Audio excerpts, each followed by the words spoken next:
Good morning, ladies and gentlemen. Welcome back to another episode here on African Confessions. The following confession that you're going to be listening to, it comes from a message that we received, and it reads like this.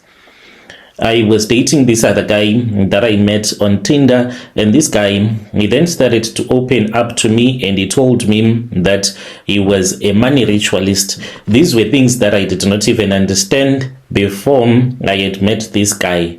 I had seen a couple of Nigerian movies, but to say that I really understood what money rituals meant, I really had no idea what this guy was talking about. I just thought that maybe you had another form of a religion which was different from Christianity. I grew up in a Christian home, and I was not so much serious about the Bible. Maybe if I was serious about the Bible, the moment that he told me that he was a money ritualist, I was going to run away from him. But did I run away? No, I did not run away from him. I kept on coming back to him because this guy, he was promising that he was going to give me a lot of money. When I look back in the past, I was so stupid. There are times now when I pray to God and I say, God, if it is that the disability that my child has, it is because of what I did, because I would take the diapers that I would have removed from my baby and I would go and give my blesser those diapers, the one that I met on Tinder. If this is the reason why my child has a disability now, God, I always pray, may you remove that disability from my child and you can put it on me, because I was the one that brought this upon my child.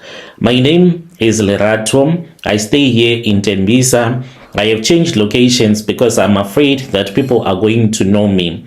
I have heard your testimonies on TikTok, Brother Nashi, and I think that they are very powerful traditional healers that are in Zim. So I want you to connect me with someone, even if it is a prayer warrior that comes from Zim, that can pray for my child so that they can have a normal life and they stop using a wheelchair.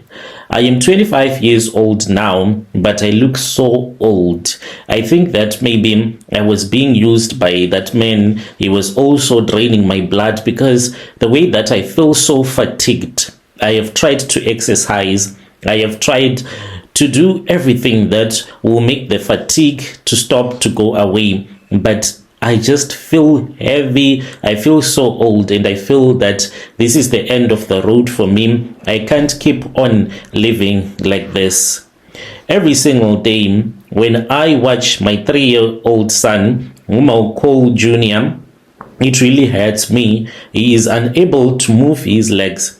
He is unable to speak, unable to do anything. I have to do everything for him. There are times when I cry. You know what really makes me cry?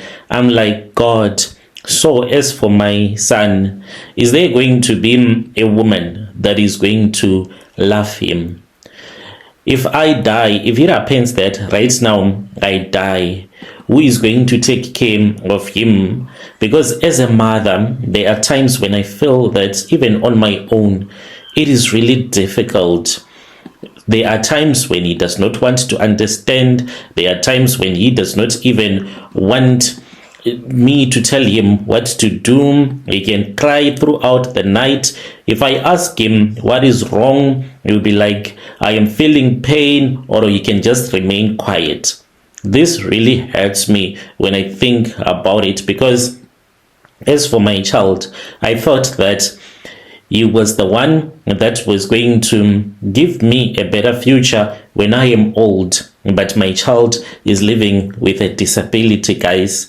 If I die today, there is no one that is going to take care of my child, apart maybe from the social workers. They are the ones that are going to take my child. And it is something that I never imagined, that my child is going to be taken and the government would have to raise my child.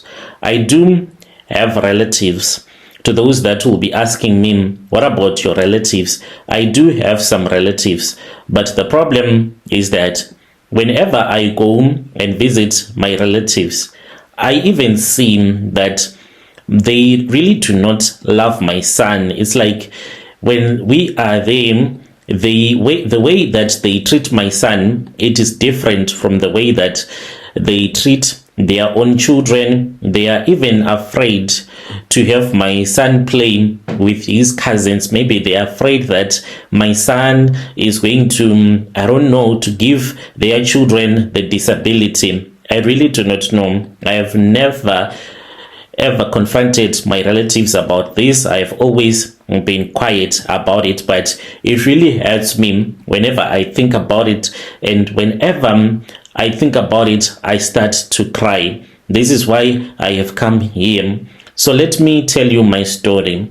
Even though I pretend as if I am a strong woman, I am taking care of my disabled child all by myself, they do not know that deep down I am full of regret, and they do not know that my child is in this condition because I think of the choice that I made back in the year 2023. I traded my son's health because I wanted money from a monster. I want to tell you my story because I want other girls here in Gauteng to know that some of these blessings that you are crying about, these blessings, they are going to hurt you. They're not going to be nice to you. They can give you money, but spiritually they are monsters. So this is the beginning of my nightmare. It was in the year 2023. At that time, I was only 22 years old. I was completely desperate. I had been living in a small backyard room in Tembisa with my boyfriend, Tabo. Tabo and I, we had been together since high school. We truly loved each other, but love enough cannot buy baby formula. And my boyfriend, he was unemployed and he had a criminal record. So all that he would do is to just try to get some money, and then he would bring that small money that he would have made. He even went back to stealing. He was completely unemployed. As for me, all that I had was a matric certificate. That was all that I had. To make the situation worse, I had just given birth to our son Junior. By mid 2023, Junior was 7 months old.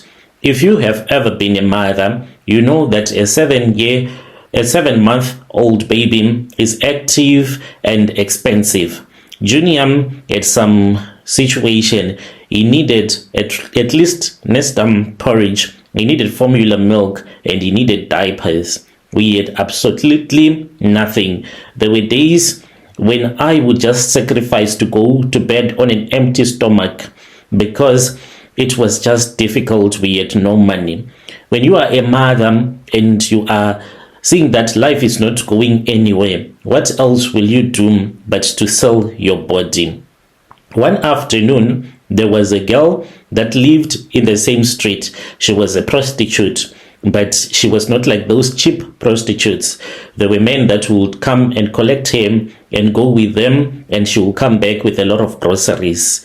She came to me and she said, how was I doing? She wanted to know if I had the money that I had once borrowed from her. And I said, as for now, I do not have any single cent. You can forgive me, but I'm going to try and make it up to you. She then said, okay, it's fine. Do you know Tinder? I said, I really do not know much about it, but I just heard that you can get a date there. And then she said, with the way that you are beautiful, if you get on Tinder, you are going to get men that have money. I told her that I loved my boyfriend and I would never open my legs to sell my body. She laughed at me and she said, I used to be like you. I thought that I would never ever sell my body, but situation happened to me. Then at night, my baby started to cry. I really do not know what else to do.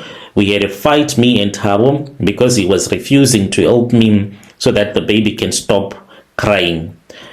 When my boyfriend went out to look for some piecework, I downloaded that Tinder application. That was the beginning of my secret life. So this is what I will do each and every morning. It was the same thing. After my boyfriend would have left the room to search for jobs or to sit with his friends at the car wash, I would re-download the app again, log onto Tinder, and I used the most beautiful pictures of myself, the most attractive one, even showing my cleavage. Within minutes, my inbox will be flooded with messages from men, especially your foreign men that are old. I would arrange to meet these men during the day. I would leave Junior with a neighbor, lying that I was going to a job interview in Johannesburg. I would take a taxi to an expensive hotel, your Rosebank, Santon, and spend a few hours with that man, receive my cash, and rush back to Tembisa before 4 p.m. The most stressful part of this lifestyle was maintaining the cheating lifestyle that I was doing at home. My boyfriend, if he was going to discover that I was cheating, he would kill me, kill the baby, and kill himself. He had said it. He said that now that I'm poor, I am afraid that you're going to cheat on me. I'll just commit suicide, but you're going to die and the baby will die first.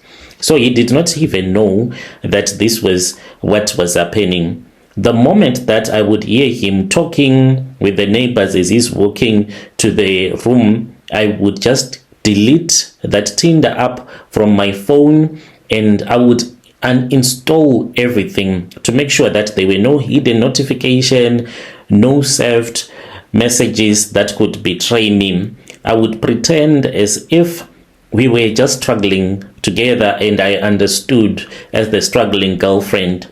I will tell him that my auntie from Pretoria had sent me an e-wallet for 200 or 300 to buy groceries and to buy some electricity.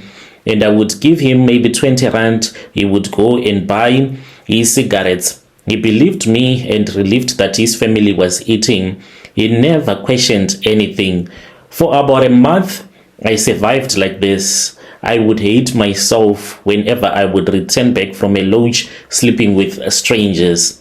Then I had a match from this other guy. He was someone that was so nice. We started talking, and then he asked for my WhatsApp. He told me that he was a wealthy businessman. He was from the Congo, there in DRC, and he was living in 4 ways.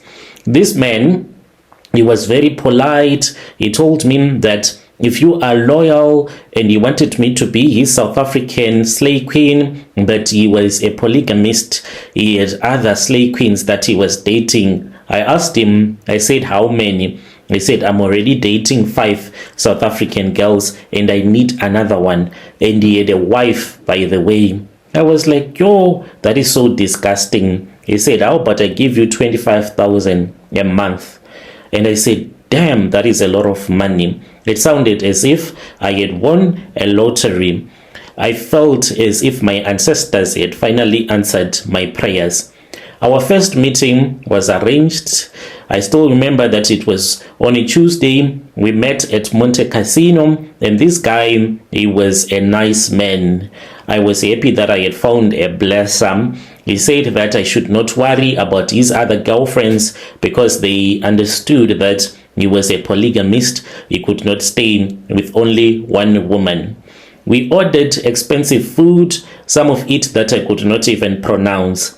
I then mentioned to him that I had a 7-month baby boy and I had a boyfriend. He said, no, do not worry.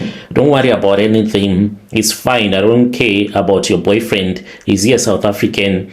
And I said, yes. He then said, is he working? And I said, no. And he said, that's good. That's good. And he asked me if it was a baby girl or a baby boy. And then I said, yes, it is a baby boy. He then said to me, okay, take this money. I want you to go and buy whatever that you want. And next time around, I'm going to give you more. I counted the money and it was 7,000 rands. This was the man that I had always been waiting for.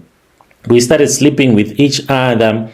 One day, We were at his house and he brought 30,000 cash on the spot. He put it on the table and I asked him what this money was for, and then he said to me, this money, it was for my son, and in return he said that I was supposed to give him my baby's diaper that had poop. I said, what are you trying to say? He told me that this was what he wanted. The money could be mine if I could give him a diaper that had poop in it that belonged to my son. I said, no, I can't do this. Why do you want my baby's poop? He then said, come here. He then went with me to another room. When we opened that room, I saw that it was his office. And he said, this is my office where I run my businesses from. And my business, some of them, they're in Europe, and some of them, they are in DRC. As you know that my country, it is always at war.